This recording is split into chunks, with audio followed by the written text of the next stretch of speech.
Thank you for staying here on your election headquarters. Now, presidential candidate of the opposition New Patriotic Party, Nana Akufo-Addo, was promised to build a landing site and a storage facility in all coastal communities across the country. The presidential candidate, who was addressing hundreds of party supporters at Teshi, a fishing community in Accra, also promised to modernize the fishing industry if given the nod as president tomorrow.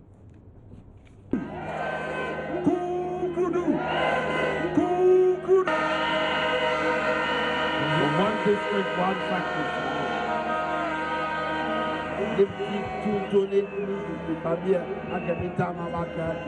Landing site and storage facilities and modernizing the fishing industry in Teshi. I am coming to do that business for the people of Teshi.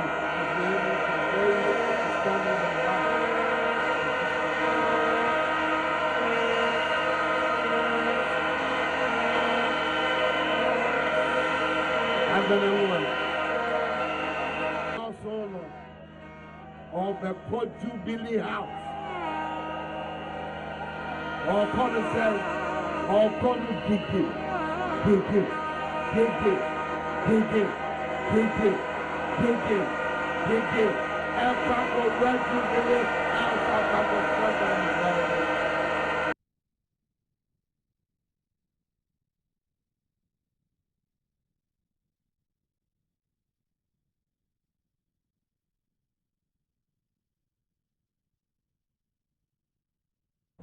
Now, the NDC held its final rally last night at the Accra Sports Stadium, where thousands of party faithful thronged the place to rally behind their party ahead of tomorrow's polls. Now, President John Dramani Mahama addressed the gathering with lots of certainty the NDC will secure victory in the polls. We have been through trying and challenging times together over the last 4 years. Over the last 4 years, I've given off my best as president of this great republic and also as candidate in the lead up to Wednesday's elections. Now the rest is in the hands of the people of Ghana and the will of the Almighty God. I place my destiny in your hands, and I place my destiny in the hands of God and the Ghanaian people. Ladies and gentlemen, the choice we face in this election is simple: to stay the course and forge on with determination and consolidate all the gains that we have made over the last 4 years, or to give up and begin again on another course of which we have no guarantees of success, but just the oral assurances of a small group of people. These are the two choices we face in the election on Wednesday. And it is for Ghanaians to make a determination which of the two they will choose. Ladies and gentlemen, my brothers and sisters, it must not be said that we cannot pursue a task to its logical end because we are lured by the unanchored promises of change. We would be like a fluttering flag that changes direction with every shift of the wind. We have undertaken many structural reforms based on pragmatic advice of many well-meaning Ghanaians. All that I have achieved, I have not done alone. Everything we have achieved working together as Ghanaians. And all of us must share in that success. I have received advice from Ghanaians of varying persuasions. Some of them don't even share the same political ideology as I share as a social democrat. And yet they have been very generous in sharing their viewpoints with me. I want to thank all Ghanaians for your assistance. We have made modest gains in stabilizing our economy, resolving a power crisis, and improving our social and economic infrastructure.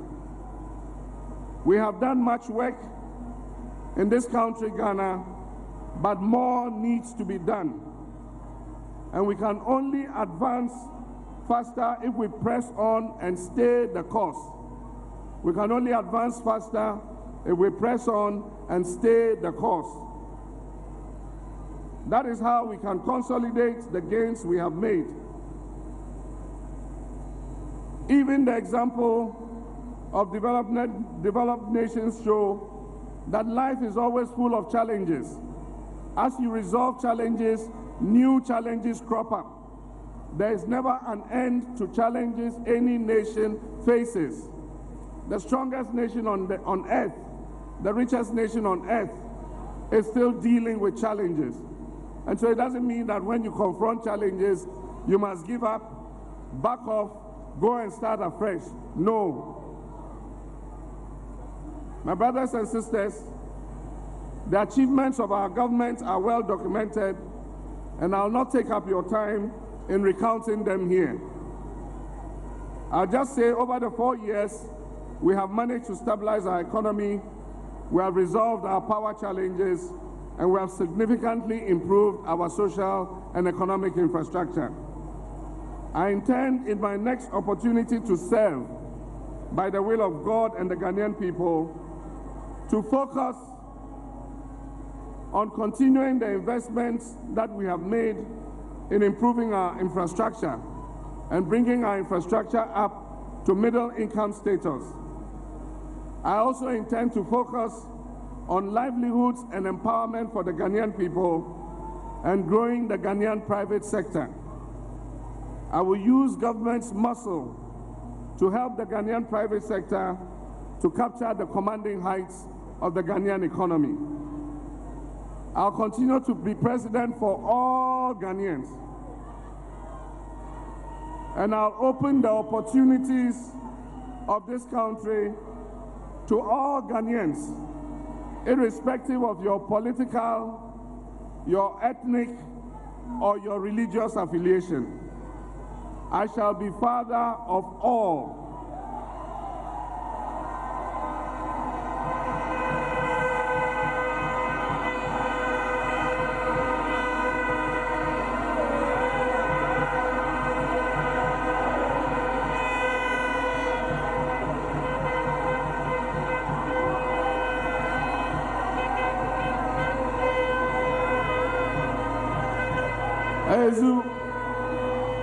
Fellow Ghanaians, I will continue to be a unifying factor in this country.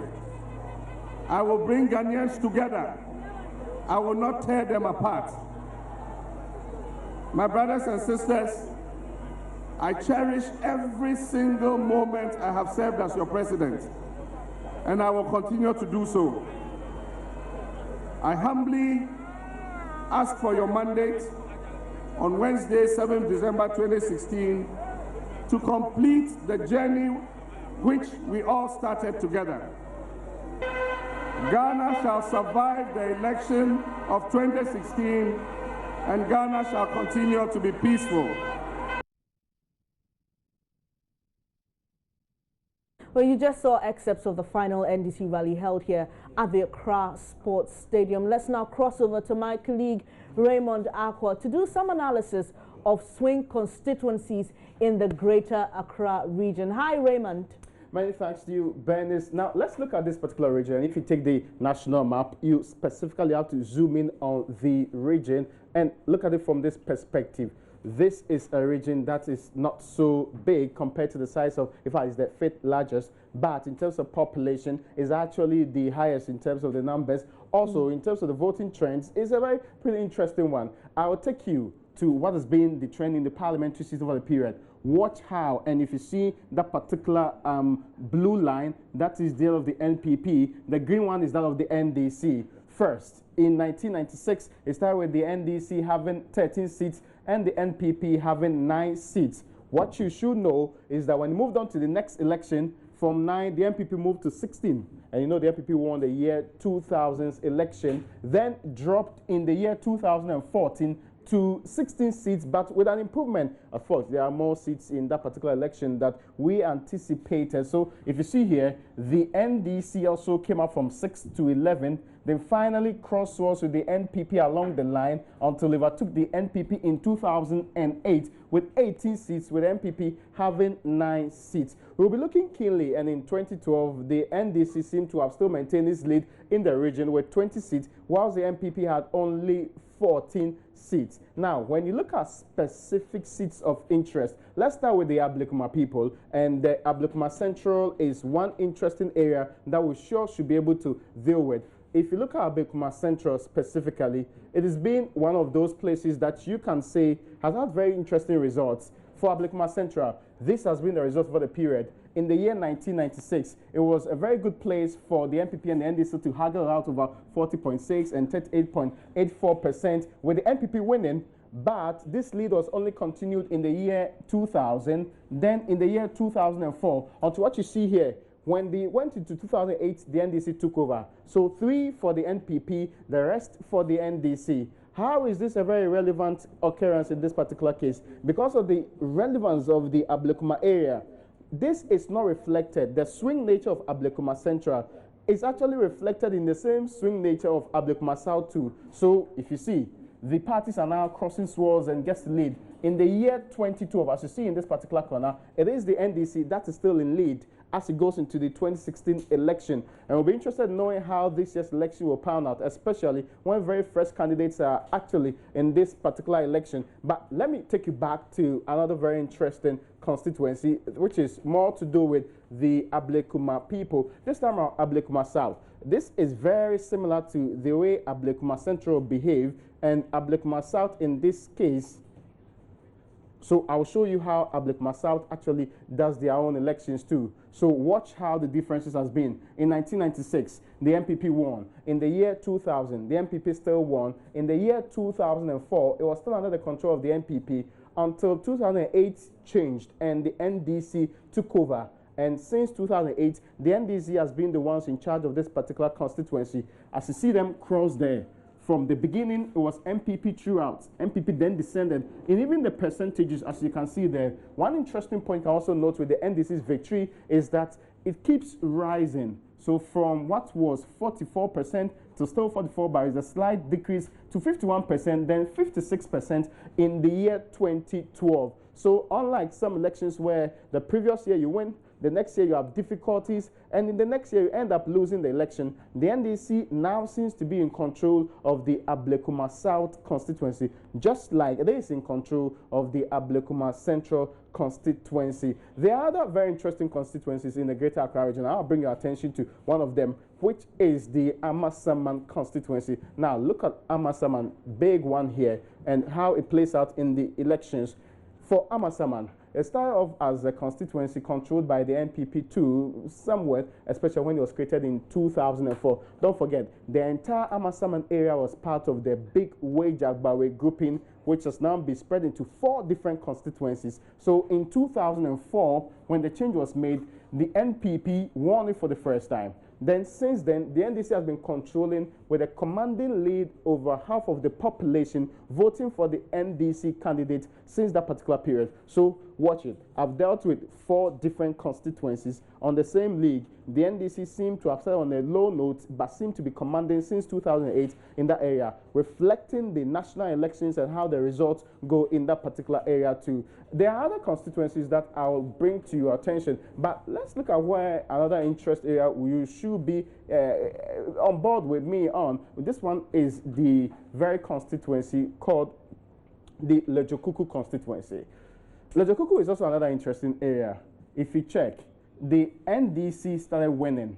Then the NDC lost to the NPP in the year 2000. If you check how it goes down there, in 2004, the NPP won, but with the reduced margin from what was 48% to 43%. In the year 2008, the NPP ended up losing that particular constituency, and since then has not been in control of Ablekuma, what they call it, Lejokuku constituency all the way. Very close to Lejokuku is the interesting area of, so I'll bring you well, Dade Kotopon. Another area which is also swing because this is one area that's never had a single candidate being repeated as parliamentary candidate since the year 1996. So let me show you. You see the clear zigzag. NPP gets to win. NDC won first, NPP wins the next year in 2000. The NPP loses in the year 2004 with NDC winning. Then NDC has been continuing the streak. But as I did say, even when the NDC wins this interesting seat, it's with a different candidate. And we'll be seeing whether Sena Okitedia will be able to make history as the only candidate who gets to repeat reigning in this particular seat. So we can deal with the rest later on, but that should be fascinating to know. Right, Raymond, thank you very much for those analysis. Pretty interesting one over there. But before you go, the MPP and the NDC both held their final rallies here in the Greater Accra region. There must be something special about this region. Certainly, it is the swing region that also decides elections. What you saw me actually illustrate 4 of these swing regions in 12.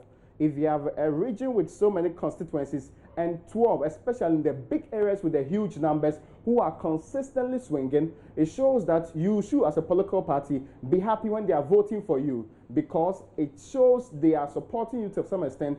Also, they change their minds along the line. So, of course, this is a cosmopolitan area. Indigenous guards are here. And as was the case in the 2010 population and housing census, the indigenous guards are no longer the bulk of the population in this particular region. So it's way cosmopolitan that others from the Ashanti, the Akan groupings in the eastern and also the Brown Afro region have populated the area more than any other region, secondly followed by those from the Volta region too. So the voting changes depending on how the people want it done in this particular region. All right, thank you very much, Raymond. We'll come back to you shortly. But now let's take a quick snipe of what is happening at the head office of the 2 major contending political parties, the NDC and the MPP. My colleague Maxwell Agbagba was there, and he's here with me in the studio. Hello, Maxwell. Hello, Venus.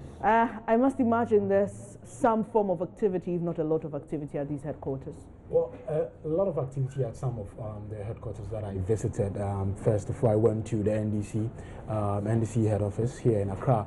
And there was a lot of action. You know, scores of party enthusiasts have actually gathered, some of them with their bag and their luggage getting ready to be transported to different parts of Ghana to cast their ballot. But the interesting thing here is that some of them are saying that they've been waiting there for a very long time, and some of them are claiming that they've been stranded at a place. A gentleman I had an off-record conversation with tells me he had been waiting there at the party headquarters for like God knows how long, and he still has not gotten the opportunity to board a vehicle and then leave. A lot of them are furious because they think that the party executives are not really doing anything to help their situation. They will not allow us to have conversations with them. We tried going to the headquarters inside the office itself to have interactions with party executives, but that could not happen because the people there were disgruntled. So, okay. I mean, you would expect that. And Maxwell, before we go to what you observed at the MPP headquarters, what's the plan with these people who go to the various headquarters to be conveyed to their respective constituencies? Does the party do it for free? What's the plan? Yeah, it is for free, but a lot of the people that I spoke to voiced out their concerns as if it was the duty of the party to transport them to their various constituencies, you know, to cast their ballot. The interesting thing here is that, I mean, they are not using any party identification to identify that, okay, you're a party member or you're not a party member. It's just like, okay, you come, we'll transport you, we'll take you there. Some of them, a lot of them are not really happy at the NDC office. All right. And then from there, I went to the NPP headquarters. There wasn't much of activity in terms of transporting people to various constituencies, but we had indication that they had different designated points where they were picking their supporters from. And in fact, when I stood in front of the JFM building this morning, about 3 buses, you know, passed by full of supporters. So at the party headquarters itself, there isn't much of activity going on there, but at other designated places, there's a lot of action. All right, you also visited the PPP's headquarters in Accra. Was it the same story? At the PPP headquarters, it was very quiet. You could actually hear a pin, drop. Very, very quiet with just the party executives going about their normal duties. But I had interactions with the executive secretary of the PPP, Richard Ama. He tells me that they're going to, as part of preparations for the election, they are setting up a 30-man collation center there at the PPP headquarters. Interestingly, he said in some of the constituencies, what they'll be doing is that they'll be picking polling station results and not constituency collation center results. And I want him to speak to it himself. So let's listen to it. Yeah. Well, so many things are going on at different levels of the party. At the party head office here, what we are doing is to set up a coalition center. And so we are bringing all the people who will be involved in that coalition exercise to test the facility we have put in place to ensure that it is able to do all the calculations very well. So that is going on here. I think in the various constituencies too, people are preparing their polling agents and the coalition center agents, and we are also preparing to get out their people massively to go and vote. And so basically I can summarize it to say that a lot of things are happening at different levels of the party. Okay, great. So how many people will be manning the coalition center that you're setting up? Are you able to tell us? Oh, at the head office here, we shall have about 30 people to man the coalition center. But obviously, there will be 275 people in each of the constituency coalition centers who shall be feeding the head office coalition center. And then there are some constituencies that we have picked signals that there may be some rigging there, and so we intend to pick the figures from the polling stations of those constituencies directly to the head office, and so all of that is going to be done. Where did you get that information? We have people on the ground who feed us information. Of course, we can't disclose everything, but the point I'm trying to make is that we are going to get some feed from majority of the coalition centers, but in some constituencies we shall pick the feeds directly from the polling stations to do the coalition here, because we know that it is likely certain things might go wrong there, and we want to protect our votes, because it has happened before. In 2012, you remember, we made a case about Asin South, and it's just that we didn't want to push it so much, but the figures we got from one of the polling stations, by the time it got to the constituency coalition center in the strong room, it had reduced significantly. And somebody will say, oh, because PPP is a small party, they didn't want to pay serious attention to us when we were talking about them. But this time around, we have learned our lessons. We have put in place mechanisms to ensure that whatever votes we get at the polling station, it is carried through to the National Coalition Center. Are you able to name those constituencies where the PPP is pessimistic of a source that there will be some kind of rigging that will go on? Unfortunately, I wouldn't want to name those constituencies for now. All I can say is that we have put in place mechanisms to ensure that nothing goes wrong there, and that is why for those places, even though we are picking the results from the coalition center in all constituencies, in those specific constituencies, we are going to be picking the results directly from the polling stations. But finally on this one, where's the PPP getting this intelligence from? Well, we get it from, people who are in those places, people who are in places that matter, and they are able to give us. Are they from the security agencies, because they have, the know-how on, some of these things. But if you speak to ordinary people, if you speak to party enthusiasts, they may be feeding you with wrong information. Well, we know the kind of information party people bring, and we know the kind of information other categories of people bring. There are so many players in this election. The Electoral Commission is the biggest player. The police are there, the NCC are there, and all of those things. And like I said, we pick signals from all of these people. So you pick signals from some of the security agencies on this issue? I don't want to be specific on that. Yeah, but you picked it from some security agencies, you want to say? I don't want to say that.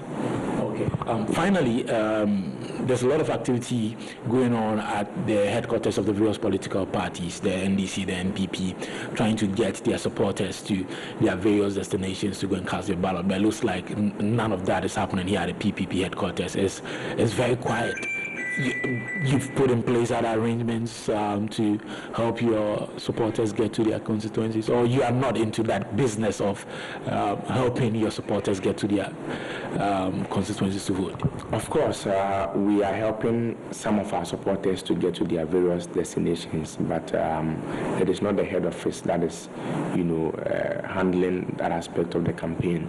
We have our parliamentary candidates who know their members, and so let's say if somebody is in Willency and there are indigenes in Accra who wants to go there, I sitting here, I don't know them, and so I may go and bash the wrong person. So we have allowed the parliamentary candidates to, take lead of that exercise, so that we are not a party with so much resources, so we cannot risk transporting people who are not ours. So we allow the parliamentary candidates to do their own thing, so that they can really identify the people they have been in touch with, and they can really tell that these are the people that we are sending, and they are the right people who will go and vote for us. So your system is more centralized. It's decentralized, I must say. Centralized. The parliamentary candidates are in charge of that process, and they are making sure that wherever they have indigenes in Accra here, we would have to go to their various.